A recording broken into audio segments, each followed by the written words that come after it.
আসসালামু আলাইকুম ওয়া রাহমাতুল্লাহ। আজকের যে টপিকস নিয়ে আলোচনা করব তা হচ্ছে সপ্তম শ্রেণীর গণিত অনুশীলনী 4.1। 4.1 এটা হচ্ছে গুণন করতে হবে। তো গুণ আমরা যদি এই টপিকসটা ভালোভাবে বুঝতে পারি, গণিতের 60% তুমি অঙ্ক করতে পারবা। এমন কোনো অঙ্ক নাই যেখানে গুণ করতে হয় না। গুণ খুবই ইম্পর্টেন্ট। তো আজকে আমরা এই টপিকসটাই আলোচনা করব। তুমি কিভাবে সহজে এই টপিকসটা আয়ত্তে নিতে পারো সেই দিকে আমি ফোকাস দেব। তো আসো আমরা কথা না বলে মূল কাজে চলে যাই। এখানে প্রথম যে অঙ্কটা আছে দেখো, 3ab, 4a³ আছে। এখন তুমি এদিকে আসো, 3ab, 4a³, এটাই তো। আচ্ছা, এখানে দেখো তোমাকে কি করতে হবে, 3ab গুণন 4a³ এটা করতে হবে। দেখো এখানে একটা পদ, একটা পদের পরে কমা, যদি এমনটা হয় তখন এখানে একটা পদ এখানে একটা পদ, এমনটা যদি হয় কমাতে আমরা গুণন চিহ্ন দেব। এক কথায় কমা মানে গুণ, কমা মানে গুণন করতে হবে। এখন তুমি আসো, সহগে সহগে গুণন করতে হবে। আচ্ছা, সহগটা কি সে সম্পর্কে আগে তোমাকে আমি বুঝাই। এখানে দেখো 7 স্কোয়ার, তাহলে এই যে এটাকে বলবো যে ভিত্তি। ভালো করে তুমি বুঝো, এখানে ভিত্তি। আর 7টা তোমার কি বলবো, সহগ। দেখো এখানে সহগ, আর এটা কি হবে তোমার পাওয়ার। তুমি কি বুঝতে পারছো? এটাকে পাওয়ার বলা হবে, সূচক বলা হয়, সূচক বলা হবে, ঘাত বলা হবে, ইনডেক্স বলা হবে। তুমি বুঝতে পারছো কিনা বলো। এরপরে তুমি আসো, অঙ্কটা কিভাবে করতে হবে একটু তুমি দেখো। তাহলে সহগে সহগে গুণন করতে হবে, সহগে সহগে গুণন করতে হয়। 3 4 12, এখানে এ আর এখানে একটা এ। দেখো এর উপরে কিছু নাই, নাই মানে কি আছে, পাওয়ার 1 আছে। বুঝতে হবে এটা। এখানে 1, এখানে এখানে 1, এখানে 3। আমরা কি যদি পাওয়ার 4 করতে পারি না? বলো পারি কিনা? আচ্ছা, এরপরে তুমি আসো, যেহেতু এই পদে আর বি নাই, আমি এখানে শুধু বি দিতে পারি। আরে এটাই আনসার। বুঝতে পারছো কিনা তুমি? আমরা আরেকটা অঙ্ক করি, তখন তুমি আরো ভালোভাবে বিষয়টা বুঝতে পারবে। আচ্ছা আসো, আমরা 2 নম্বরটা নিয়ে কথা বলি। দেখো 2 নম্বর তোমাকে কি বলছে, 5xy, এখানে 6। ভালো করে তুমি দেখো, 6az, তাই তো? আচ্ছা আসো, এখানে কি করতে হবে তোমাকে কি বললাম। আচ্ছা, এটা করতে পারি আমি। এখানে দেখো একটা পদ তারপরে কমা আছে, কমা থাকলে গুণন করতে বলছিলাম। এরপরে তুমি আসো, কি বলছিলাম ভাইয়া, সহগে সহগে গুণন করতে হবে। তো দেখো এখানে সহগ এখানে সহগ, আমরা 4 5 6 30 করতে পারি। এরপর এখানে x, এখানে x নাই, x বসে গেল। এখানে y নাই, দেখো y টা বসে গেল। এখানে z, এখানে তো এই পদে z নাই, দেখো z বসে গেল। এখানে এ হয়ে গেল। এই তো আমরা 2 নম্বর অঙ্কটাও শিখতে পারলাম। এরপরে তুমি আসো 3 নম্বর অঙ্কটা নিয়ে আমরা একটু কথা বলি। এখন তুমি আসো, 3 নম্বর অঙ্কটা তুমি একটু দেখো, a square x square comma 3x⁵, এখানে ওয়াই। এরপরে তুমি আসো তো, দেখো এখানে 5x² গুণন, এরপরে 3ax⁵y। এখন তুমি আসো, তোমাকে কি বলছিলাম বলো তো, এই সংখ্যা এবং এই সংখ্যা, এটা সহগ, সহগ গুণন করতে হবে। তাহলে 3 5 15 হবে, হবে কিনা বলো। আবার এইটা দিয়ে এটাকে গুণন করতে হবে, এটা দিয়ে এটাকে গুণন করলে কি হবে, এখানে 2টা আর এখানে পাওয়ার কয়টা আছে, একটা। 9 না থাকলেও একটা ধরে নিতে হবে, তাহলে এখানে a³ হবে। এখন তুমি দেখো এখানে x 2টা, এখানে x আছে কয়টা, 5টা। কয়টা হলো, 7টা হলো। এখানে দেখো y আছে, এখানে y নাই, না থাকলেও নিতে হবে। এই তো আমরা 3 নম্বর অঙ্কটা বুঝতে পারলাম। এখন তুমি আসো, আমরা পরবর্তী টপিকসে চলে যাই। দেখো এখানে তোমাকে কি বলছে, এ স্কয়ার, এখানে বি কমা 2b স্কয়ার। তুমি আসো, দেখো এখানে এ কমা থাকলে গুণন করতে হবে -2b স্কয়ার। মনে রাখবা এই মাইনাস মানে বেটি মানুষ, তুমি মনে রাখবা যে মাইনাস মানে মেয়ে মানুষ, মেয়েকে পর্দা দিয়ে আবৃত করে রাখতে হয়, তাই কিনা বলো? ঠিক তেমনি ভাবে আমরা এটাকে আবৃত করে রাখবো। একটু মনে রাখবা তুমি যে মাইনাস মানে বেটি মানুষ, তো এই বেটিটাকে কি বোরকা দিয়ে আবৃত করে রাখতে হয়, বোরকা দিয়ে আবৃত করে রাখতে হয়। এখন তুমি আসো, আচ্ছা তুমি দেখো তো যে এখানে প্লাস গুণন প্লাস, বলো তো কি হবে? প্লাস হবে। আবার মাইনাস গুণন মাইনাস, এখানে কি হবে? প্লাস হবে। আবার তুমি দেখো এখানে প্লাস গুণন মাইনাস হবে কি? মাইনাস। আবার তুমি দেখো এখানে মাইনাস গুণন প্লাস হবে কি? মাইনাস। সমচিহ্ন হলে প্লাস, অন্যথায় মাইনাস। দেখো এখানে প্লাস প্লাস সমচিহ্ন, মাইনাস মানে সমচিহ্ন, সমচিহ্ন হলেই প্লাস হবে, অন্যথায় তোমার কি হবে বলো তো? অন্যথায় তোমার মাইনাস হবে, তাই তো? আচ্ছা আসো, তাহলে তাই যদি হয়, এই একটা পদ আছে, এই পদের সামনে কি চিহ্ন আছে? তুমি বলবা যে কোনো চিহ্নই এখানে নাই, কিন্তু না, এখানে না থাকলে তোমার প্লাস আছে। যদি বলি এর সামনে কি চিহ্ন আছে, তোমাকে বলতে হবে কোনো কিছু চিহ্ন নাই বিধায় এখানে প্লাস আছে। আচ্ছা তাহলে আসো, এর সামনে প্লাস, এখানে গুণন, আর এখানে মাইনাস। বলো তো কি হবে? এই দেখো প্লাস গুণন মাইনাস, এখানে মাইনাস হবে না? এই দেখো তোমার এখানে মাইনাস হয়ে গেল। অঙ্ক খুবই মজার।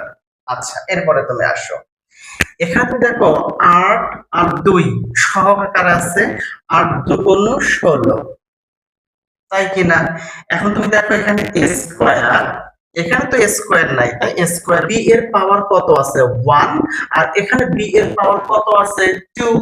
এখানে 1 এখানে 2, কত হলো বলো তো? 3 হয়ে গেল। তুমি এই 4 নম্বর অঙ্কটাও ইজিলি বুঝতে পারলা। এরপরে তুমি আসো, আমরা 5 নম্বর অঙ্কটা করব। আচ্ছা আসো, 5 নম্বর অঙ্কটাই দেখো কি বলছে।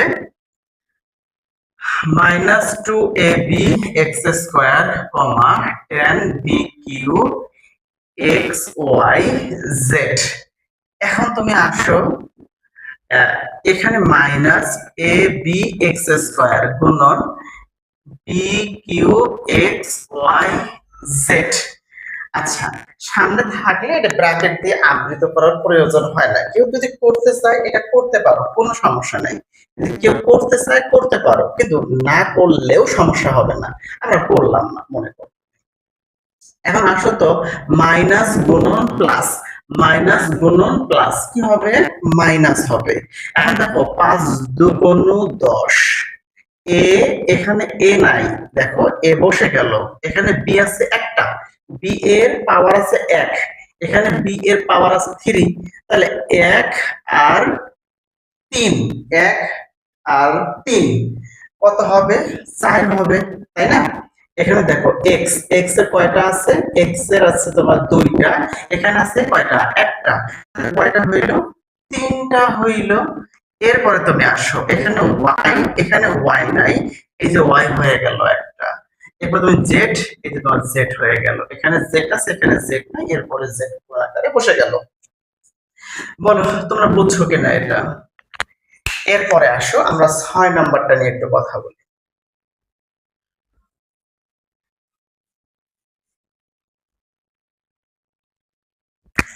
6 নাম্বারটা খুব মজার অঙ্ক এটা।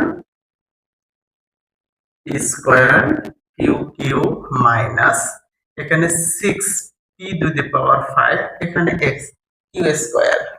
আচ্ছা আসো, এখন তুমি দেখো তো তোমাকে কি বলছিলাম, এই কাজটা আগে তোমাকে করতে হবে। কমা থাকলে গুণন নিতে হবে, এরপরে minus 6p to the power 5 Q square.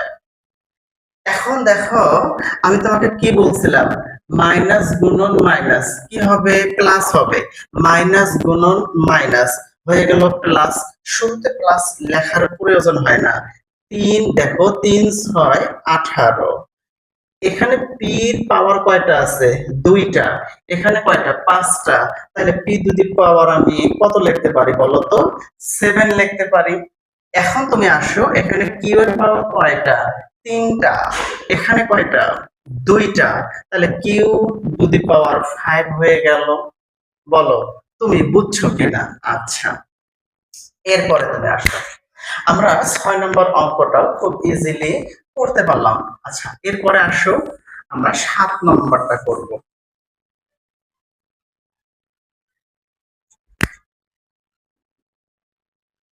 -12 M square square X cube comma -2 M square এখানে এক্স স্কয়ার। আসো, -12 M square square X cube গুণন -2m স্কয়ার এক্স স্কয়ার। কি বলছিলাম? মাইনাস বেটি মানুষ, এটাকে আবৃত করে রাখতে হবে, বর্গা দিয়ে সুন্দর করে আবৃত করে রাখতে হবে এটা। এখন তুমি আসো, মাইনাস গুণন মাইনাস, মাইনাস গুণন মাইনাস কি হবে? প্লাস। শুরুতে প্লাস লেখার প্রয়োজন হয় না। এখন 12×24 লিখতে পারি কিনা? এখানে এম দুইটা, এখানে এম একটা, তাহলে এখানে বলো তো এম কয়টা হয়ে গেল? আচ্ছা, এখানে এ টু দি পাওয়ার 4 স্কয়ার, এখানে স্কয়ার, দেখো এখানে স্কয়ার, এখানে স্কয়ার, এখানে দুইটা, এখানেও দুইটা, তাহলে এ টু দি পাওয়ার 4 হবে। এখানে দেখো এক্স এর পাওয়ার 3, এক্স এর পাওয়ার 2, এক্স টু দি পাওয়ার 5 হবে। এটাই হচ্ছে আমার অ্যান্সার। তুমি বুঝতে পারছো? আচ্ছা, আমি 8 নম্বর অঙ্কটা এখন করাই দেব, তুমি দেখো।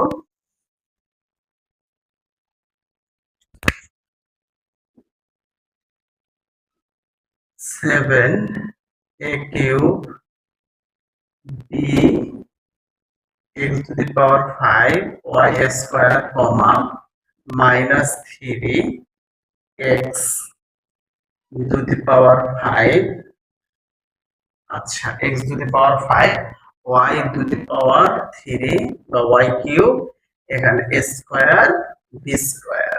এখন তুমি আসো, কি করতে পারি আমরা? a cube b x to the power 5 y square গুণন -3 x to the power 5 y cube square b square. এটা ওই তো বলছিলাম, মাইনাস মানে কি বেটে মানুষ, ওটাকে আবৃত করে রাখতে হবে। এখন তুমি আসো, এখানে দেখো প্লাস, প্লাস গুণন মাইনাস কি হবে বলো তো? মাইনাস হবে। 3×7 = 21 এ, এখানে দেখো এ কিউব তিনটা আছে, এখানে দুইটা আছে, বলো তো কত হবে? 5 হবে না। এখানে বি একটা, এখানে বি দুইটা, এখানে বি তিনটা হয়ে গেল, কিউব হয়ে গেল। এখানে x to the power 5, x to the power 5, তাহলে আমরা কি করতে পারি? এক্স টু দি পাওয়ার 10 লিখতে পারি। পারি কিনা? পারি। এখন তুমি আসো, y এর মান, y এর পাওয়ার কত আছে? 2 আছে। এখানে y এর পাওয়ার 3 আছে। তাহলে বলো y সমান আমি 5 লিখতে পারি না? y টু দি পাওয়ার 5 লিখতে পারি কিনা? এই ছিল তোমার 1 থেকে 8টা অঙ্ক। আমি আশা করি তোমরা ইজিলি বুঝতে পারছো। আজকের অঙ্ক এই পর্যন্ত।